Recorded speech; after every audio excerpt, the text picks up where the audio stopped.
Olá pessoal, tudo bem? Hoje vamos falar um pouco sobre a configuração do E2 Guardian. Numa videoaula anterior, a gente mostrou como que era como que a gente podia fazer a instalação dele, né, no pfSense. Hoje a gente vai falar um pouquinho então da configuração. Então, logo após a instalação, né, a gente tem que vir lá em Services, aí ele habilita o campo E2 Guardian Proxy. Então, quando a gente clica ali, a gente chega nessa tela aqui. A primeira coisa que a gente tem que fazer é ativar ele. Então, clica em Enable, né, para a gente ativar. A segunda opção, a gente tem que escolher as interfaces ou a interface que a gente quer fazer esse monitoramento ou esse bloqueio da rede, o bloqueio dos sites, né?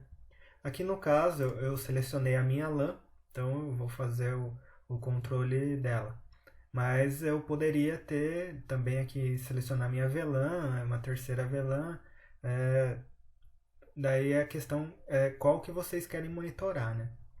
Aqui vou escolher só essa no momento. Por padrão, a porta dele é 8080, então aqui no caso não tem necessidade da gente mudar, a não ser que seja uma questão da sua rede aí que você precise alterar isso. Mas por padrão é 8080. Essa opção aqui a gente tem que deixar ela marcada, né? Permitir os usuários na interface, então ela tem que estar marcada, senão todo mundo vai tentar acessar e não vai conseguir navegar. Temos aqui mais uma opção interessante, né? Se você quiser adicionar um limiter para a taxa de download e upload, né? E fazer esse controle por aqui, também é possível. Uma outra configuração aqui interessante é essa HTTP Workers. Então, se você tem uma rede pequena, essa configuração padrão aqui, você provavelmente não vai ter problemas.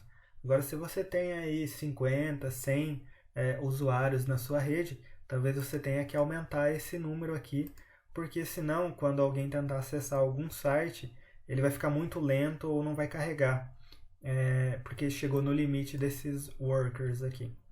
Então, talvez numa rede maior você tenha que ir aumentando aos poucos até chegar num limite ideal. Não é aconselhável, né, a gente adicionar tipo, o valor máximo, né, que seria os 20 mil, mas talvez você tenha que colocar ali uns 2 mil, 5 mil, dependendo do tamanho da sua rede, ou às vezes um pouco mais. Aqui ele tem a configuração para utilizar o proxy transparente, né? Você habilitando essa opção aqui, você não precisa setar o proxy nas máquinas, ele vai fazer a interceptação. Então, para a interceptação, a gente também precisaria ter um certificado aqui criado. Aqui no caso, a gente não vai deixar habilitado o modo transparente, porque numa outra videoaula eu mostrei como a gente fazer a configuração através do WPAD. Então, utilizando o WPAD, a gente evita alguns problemas de proxy transparente. Então, daí fica essa dica para vocês darem uma olhadinha nesse outro vídeo, caso ainda não saiba como configurar o WPAD. Então, aqui dessa guia, vamos para a próxima. Aqui em Alt Plugins, a gente não vai marcar nenhum também, porque por padrão vai pegar o IP da nossa máquina, né? Então, a gente está navegando na internet, as máquinas da rede, ele vai identificar pelo IP de cada máquina. Se utilizasse, por exemplo, o LDAP ou alguma outra forma, a gente poderia estar marcando aqui. Vocês podem testar também, marcar a opção e ver como é que fica. Aqui em Scan, né, algumas opções ele já vem marcada. Não tem necessidade de estar mudando isso. Fica a critério, vocês podem testar também, né? Aqui tem algumas opções padrões, a gente não vai comentar sobre elas.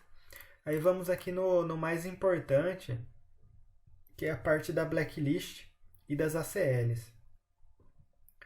Então, você pode configurar uma blacklist, né? A sugestão que a gente dá é para utilizar essa Shala List. Ela tem milhões de domínios separados por categorias que a gente pode utilizar. Então, você adicionando aqui a URL dela, né? E pode colocar aqui a frequência, que ela vai baixar as atualizações e salvar. Então, lembrando que na primeira vez, né, clica aqui em fazer download e pode clicar em reapply e salva. Fazendo isso, ela vai atualizar constantemente a cada 2 dias, aqui nesse caso, e você vai ter sempre novos sites entrando ali nas suas listas e estando mais protegido, né, em determinadas categorias. Aqui daí em ACLs é onde a gente pode fazer os bloqueios, né? Aqui no caso, vamos escolher aqui Sites Lists, por exemplo. Ele já vem uma categoria default, né? E a gente pode vir aqui em editar. Aqui em Site Lists, a gente pode mudar o nome da ACL, né? Que seria o nome dessa regra. A gente poderia colocar outro nome aqui. E também a questão do schedule, né? A gente pode criar um schedule ali no pfSense e determinar que em determinado horário essa regra vai funcionar. Ou a gente pode deixá-la sempre ativa para funcionar o dia todo.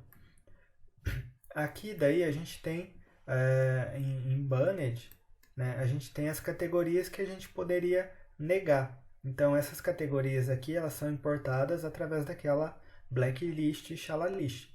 Então vamos supor que a gente escolha aqui uma blacklist que tenha relação com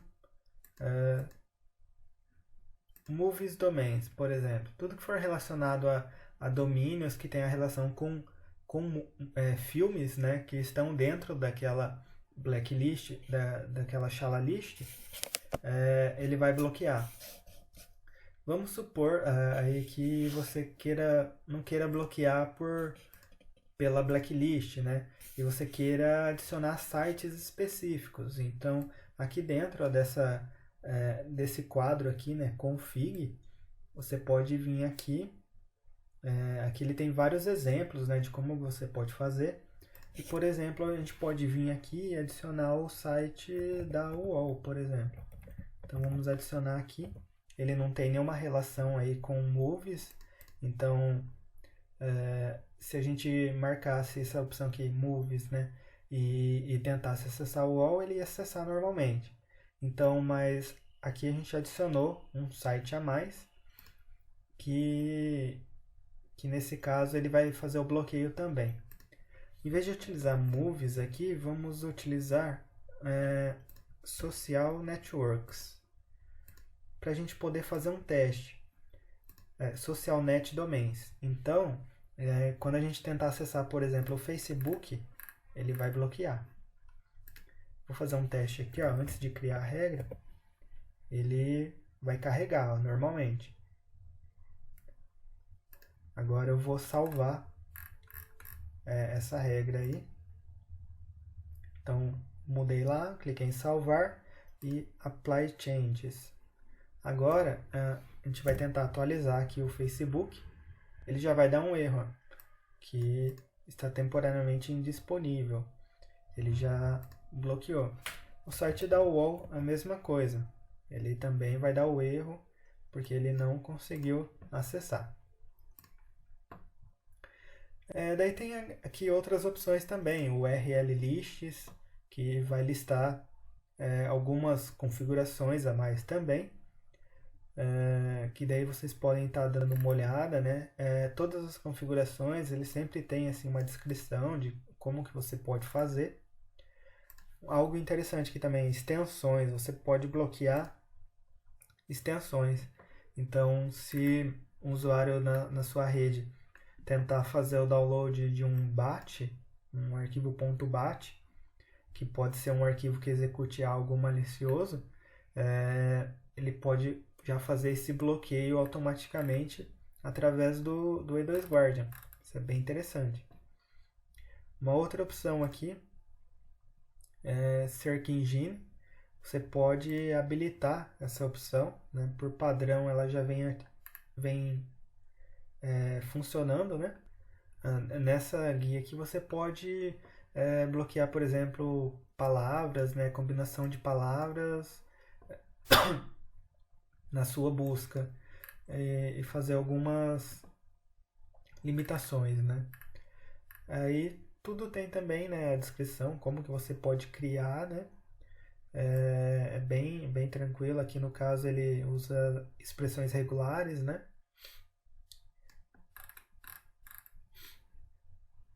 Essa parte aqui de ACLs, né? Então tem bastante coisa, vocês podem ir olhando, né, cada item. E aqui por último gostaria de comentar a parte do real time, que ele mostra em tempo real o que os usuários aí eles estão acessando, né? Aqui no caso o meu IP aqui da minha máquina, né? Eu tentei acessar aqui o UOL, ó, o UOL, né, na porta 443, ele negou, né, site bloqueado. E aqui também, ó, Facebook negado, né, site bloqueado. Então isso aqui é bem interessante, né? E também tem a parte de report e log, né, que ele vai gerando o log de tudo isso, que depois você pode exportar para o Sarg, ou pegar esse relatório e importar para algum outro sistema para fazer a análise dele, né? Então aqui nessa report log você configura, né, o padrão aqui, como que você quer que seja exibido. E tem algumas configurações aqui, log rotation, né, que ele vai apagando de tanto em tanto tempo. O formato que você quer salvar esse log. Então, mais para frente aqui eu vou estar postando também um vídeo, né, de como a gente gerar o log, esses logs na ferramenta de relatórios, né? A gente pode utilizar o Sarg, por exemplo. Bom, pessoal, essa é uma visão geral aqui das principais configurações, né? É bem tranquilo fazer essa configuração.